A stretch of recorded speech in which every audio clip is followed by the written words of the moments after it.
Hi guys, Naomi here. So for my video, I'm going to discuss how my definition of professional communication is or was different from and similar to the perspective presented in Chapter 1.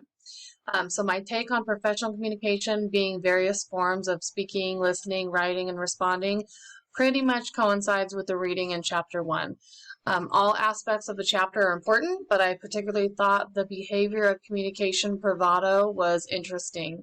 The reason that particularly caught my interest is because I feel I have personally experienced that at a young age in which I thought I was an effective communicator when in fact I was not.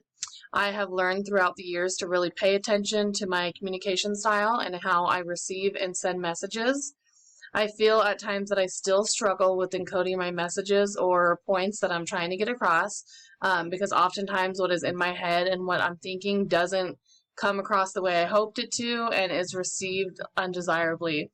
And I'm definitely a work in progress, which I think most people would agree with that about themselves after some self-evaluation.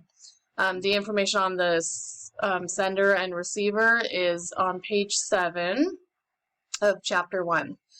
It also says discuss the process that I used to create the resume. The process that I used to create my resume was a template on a resume builder website.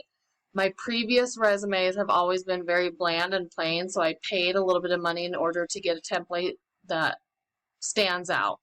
Like most people, I don't have a ton of time on my hands, and in order to craft my resume by myself, I sort of took the easy way out, and I actually made this resume about 2 months ago after I lost my job as a bartender due to the last COVID shutdown. It was back in August. I tend to keep jobs for a while, so building my resume was pretty easy and trying to remember all the information that goes into it. I'm still in contact with many of my ex-coworkers, so my references are always at hand, which aren't included in my resume. I always say upon request. So I look forward to seeing all your guys' responses and any feedback you have on my resume, and I hope you guys have a good night.